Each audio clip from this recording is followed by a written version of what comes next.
Hello everyone, welcome to bright IQ। तो आज हम लोग पढ़ने वाले हैं JSSC CGL में हिंदी का पेपर 2 से रिलेटेड सारे इंपॉर्टेंट क्वेश्चन को। ये आपका साहित्य निर्धारित कवि से रिलेटेड सारा इंपॉर्टेंट क्वेश्चन है। जैसा कि आप सभी को पता है कि अभी तक हम लोग टोटल 4 पार्ट को स्टडी कर चुके हैं। ये आपका 5वां पार्ट है।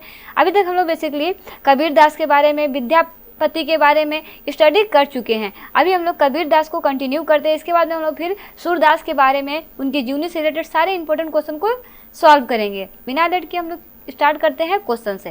तो आपका क्वेश्चन है कि गोपियों के अनुसार श्री कृष्ण ने क्या पढ़ लिया है। हम लोग इसी को कंटिन्यू कर रहे हैं ना, हम लोग इसी के बारे में पहले पढ़ रहे थे प्रीवियस क्लास में। तो जी हाँ, गोपियों के अनुसार श्री कृष्ण ने जो है ना वो राजनीतिक पढ़ रखी है। वही नेक्स्ट क्वेश्चन है आपके पास कि उद्धव को बड़भागी किसने कहा है। गेस कीजिए इसका करेक्ट आंसर। तो जी हाँ, उद्धव को बड़भागी कहने वाले जो लोग हैं वो कौन है, गोपियाँ है ना। गोपियाँ क्या बोल रही है, उद्धव को बड़भागी बोल रही हैं। वही नेक्स्ट क्वेश्चन है आपके पास कि गुड़ चाटी जय पागी, इस पंक्ति में गुड़ अर्थात गुड़ का क्या कहा गया है, मतलब गुड़ किसे कहा गया है। तो गुड़ जो है वो श्री कृष्ण के प्रेम को कहा गया है ना। वही नेक्स्ट क्वेश्चन है आपके पास कि उद्धव गोपियों को क्या संदेश देता है। तो उद्धव गोपियों को क्या संदेश देता है। तो उद्धव गोपियों को योग साधना का संदेश जो है वो देता है। चलिए वही नेक्स्ट क्वेश्चन है आपके पास कि गोपियाँ कड़वी ककड़ी किसे कहती है। तो गोपियाँ कड़वी ककड़ी किसे कहती है, ध्यान में लाइए। तो जी हाँ, गोपियाँ जो है वो कड़वी ककड़ी उद्धव द्वारा दिए गए संदेश को कहती है ना। चलिए वही नेक्स्ट क्वेश्चन देखते हैं जो है आपका कि सौतों व्याधि हमको ले आए, पंक्ति में व्याधि किसे कहा गया है। तो व्याधि किसे कहा गया है बताइए। तो जी हाँ, इसका करेक्ट आंसर क्या हो जाए कि व्याधि बेसिकली योग साधना को कहा गया है।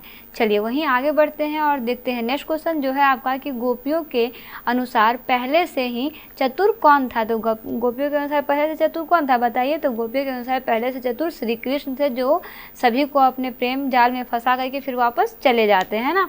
चलिए वहीं नेक्स्ट क्वेश्चन है आपके पास सूरदास से रिलेटेड कि सूरदास ने किस भाषा में साहित्य की रचना की है बताइए। तो सूरदास ने साहित्य की रचना जो है वो अवधी भाषा में की है। चलिए वहीं आगे देखते हैं नेक्स्ट क्वेश्चन जो आपका सूरदास से रिलेटेड है, जो है आपका कि पुरइनी पात रहत जल भीतर तारस देह ना दागी, प्रस्तुत पंक्ति में कमल के पत्ते की विशेषता बताई गई है। बताइए कैसे बताई गई है। तो जी हाँ, इसमें कमल की विशेषता जो है वो आपका बताया गया है कि कमल के पत्ते पर पानी का कोई प्रभाव नहीं पड़ता है ना, यही इसमें कहा गया है। वही नेक्स्ट क्वेश्चन है आपके पास कि गोपियों का मन चुराकर कौन ले गया बताइए। तो गोपियों का मन चुराकर श्री कृष्ण ले गए ना।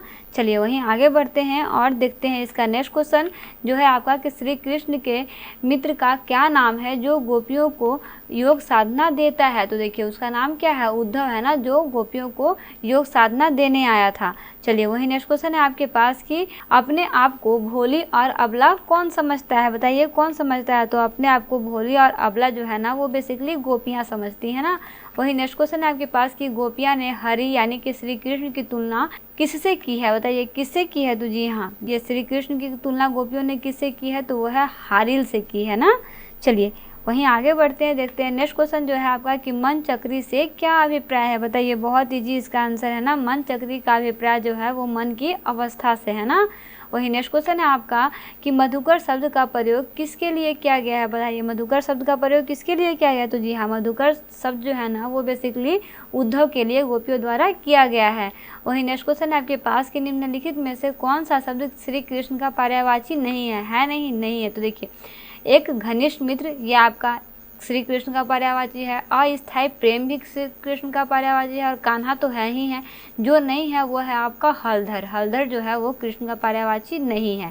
चलिए वहीं आगे बढ़ते हैं और देखते हैं इसका नेक्स्ट क्वेश्चन जो है आपका कि काव्य ग्रंथ सूरदास के जिस भाग में उद्धव गोपियों को योग संदेश देते हैं वह भाग किस नाम से जाना जाता है बताइए। ये बहुत इंपॉर्टेंट क्वेश्चन है। तो देखिए वो नाम जो है ना, वो भाग जो है ना वो बेसिकली आपका भ्रमर गीत के नाम से जाना जाता है। इसे याद रखिएगा, आपका एग्जाम पॉइंट ऑफ व्यू से बहुत इंपॉर्टेंट है ना।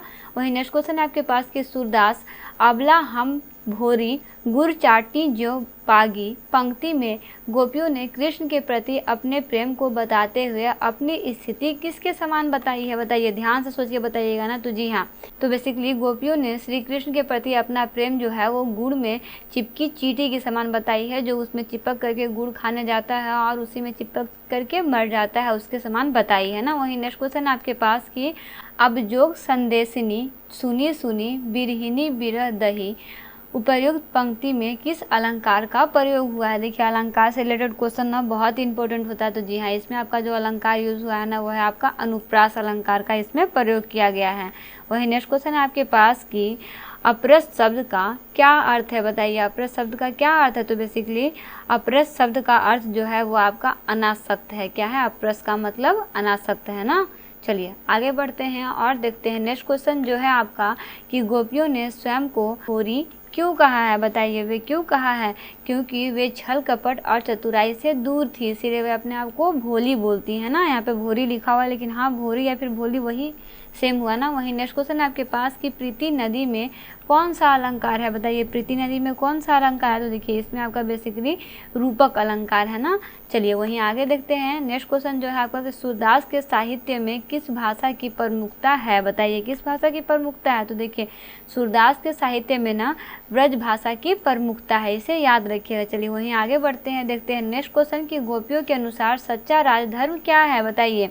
तो गोपियों के अनुसार सच्चा राजधर्म जो है वो ये होता है प्रजा का पालन करना, प्रजा के सुखों का ध्यान रखना, प्रजा को बिल्कुल ना सताना। दैट मीन्स उपर्युक्त सभी जो है वो गोपियों के अनुसार सच्चा राजधर्म होता है। वहीं नेक्स्ट क्वेश्चन है आपके पास कि गोपियों ने कृष्ण को किस प्रकार धारण किया हुआ है, बताइए किया था ना। तो गोपियों ने श्री कृष्ण को जो है ना वो मन से, वचन से, कर्म से, सभी से धारण किया है। दैट मीन्स इसका करेक्ट आंसर क्या हो जाएगा, उपर्युक्त सभी। तो इस तरह से हम लोग बेसिकली साहित्य कवि निर्धारण के पार्ट 5 को कंप्लीट कर चुके हैं। ये बेसिकली आपका सूरदास और कबीरदास दोनों से रिलेटेड बहुत सारे इंपॉर्टेंट क्वेश्चन हैं। आगे हम लोग देखेंगे इसी से रिलेटेड और भी इंपॉर्टेंट क्वेश्चन को, वीडियो के साथ बने रहिए, सारे क्वेश्चन को अच्छे से स्टडी करते रहिए। आपका एग्जाम का डेट जो है वो आ चुका है कि आपका एग्जाम जो है वो एनी हाउ सीजीएल का एग्जाम अगस्त में होगा, अगस्त हाफ में आपका होने जा रहा है एग्जाम।